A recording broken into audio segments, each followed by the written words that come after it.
Chapter 6. Christianity in the 2nd and 3rd centuries. During the 2nd century, Christians increased greatly in numbers and influence throughout the Roman Empire, and doubtless the gospel was carried by individuals beyond these limits. It was mainly among the lower and middle classes that the gospel spread in this century. Against the dark background of paganism and immorality, with its callous disregard for suffering and its utter hopelessness, Christianity shone with a heavenly lustre. In most of the cities of the civilized world, and in villages too, there were companies of Christians who worshipped the true God, who loved one another, who lived for the most part honest, upright, and moral lives.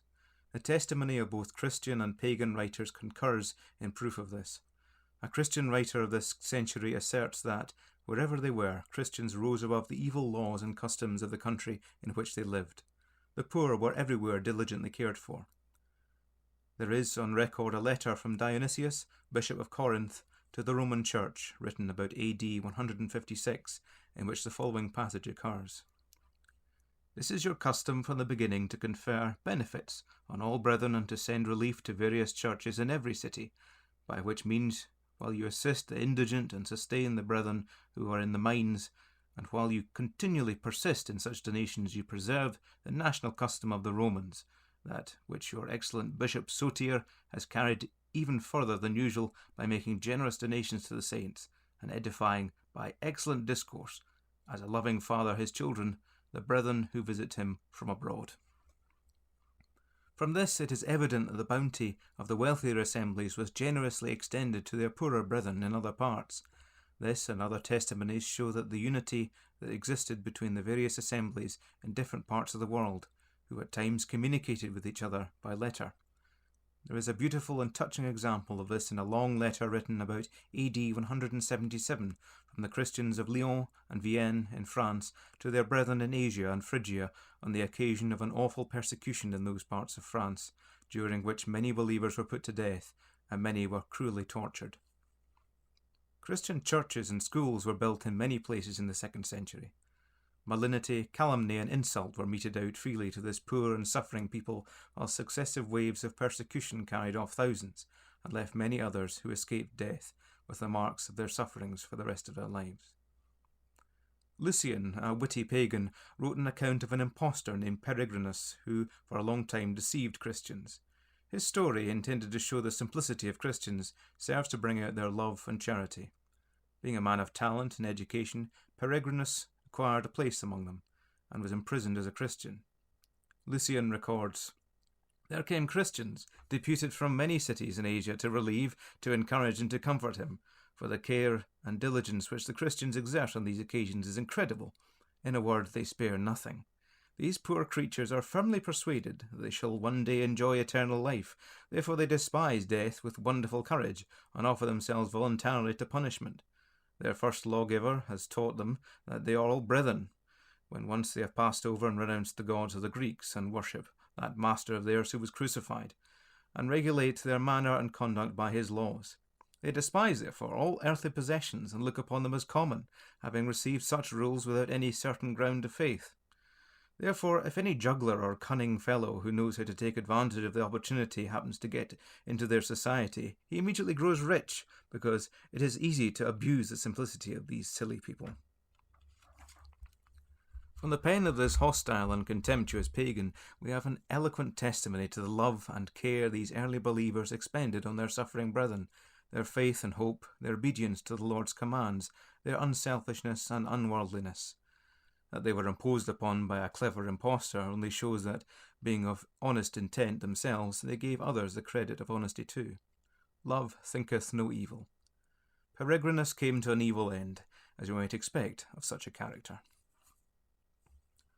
Justin Martyr, a converted philosopher, whose defence of the Christian faith is well known, says in his first apology, "We who formerly rejoiced in licentiousness now embrace discretion and charity. We who rejoiced in magical arts now devote ourselves to the unbegotten God, the God of goodness. We who once set our affections upon wealth and possessions now bring into the common stock all our property, and share it with the indigent. We who, owing to the diversity of customs, would not partake of the same hearth with those of a different race, now, since the appearance of Christ, live together and pray for our enemies, and endeavour to persuade those who unjustly hate us that by leading a life conformed to the excellent precepts of Christianity, they may be filled with the good hope of obtaining the same happiness with ourselves from that God who is Lord above all things. The first Christians had no formal creeds. They drew their doctrine from the Scriptures and were content to express their beliefs in scriptural language. They did not pry into what was unrevealed or beyond comprehension. We except, of course, those who put forward heretical doctrines. The early church firmly refused these heresies and held to the essential foundations of the faith. This is not to say that individuals were not tainted with them, nor that the church did not suffer from their propagation, but the fact is that they were not recognized or accepted as part of the Christian faith by that great body of believers who formed the Christian church.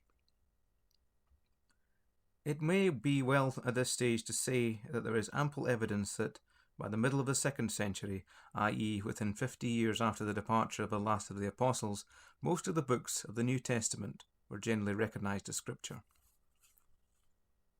Those who immediately followed the apostles, some of whom had known them personally, quote from almost all the books of the New Testament as we have them today, thus furnishing indisputable historical evidence of their genuineness and of the fact that they were received in those early days as the inspired scriptures. Moreover, the distinctive character of the scriptures was beyond all controversy, because there was nothing at all in the writings of the post-apostolic fathers which could in the least degree be compared with them. As the years went by, and particularly as the 3rd century was reached, a certain decline became noticeable. The influence of Greek philosophy, the forms of pagan religion, undue reverence for the martyrs, the sign of the cross, to which miraculous powers were ascribed, the tendency to attach forgiveness of sin to the rite of baptism, these and other elements creeping in slowly and insidiously, together with a growing worldliness, gradually adulterated the purity of the faith and the conduct of believers. Alongside all of this was the rise of a clerical caste. We have seen that in the Apostles' day, the assemblies were led by elders, also called overseers. Soon after the apostles left the scene, some say while John was still living, it became a recognized practice for one man to rule a local church. He was called the bishop, a word which is a corruption of episkopos, Greek for overseer, and below him were the presbyters or elders. Gradually other grades were added. Constant questions, arising largely through the prevalence of heresies, led to the calling of councils of bishops to settle disputes. These councils, which were at first provincial, were generally presided over by the bishop of the capital city in which they were held. Thus arose a higher grade of bishop, who was called a metropolitan. From this it was an easy step for the bishop of the principal cities of the empire to claim an ascendancy over the others.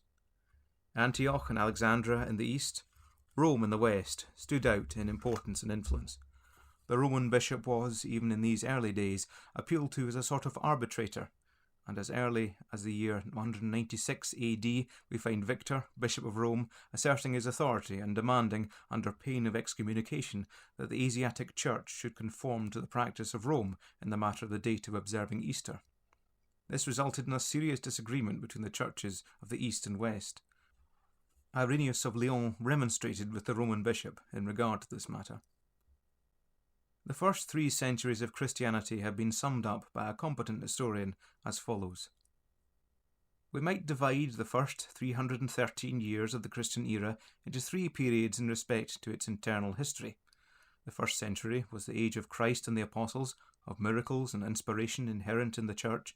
The next 50 years we may consider as that of the apostolic fathers, enlightened by some lingering rays of the departed glory which were successively and insensibly withdrawn. The third was the period of severe probation and bitter anxiety, unalleviated by extraordinary aids, and so far removed from human consolation that the powers of the earth might seem to have conspired with the meanest of its progeny in order to oppress and desolate the Church of Christ. Yet even this was not without the Spirit of God.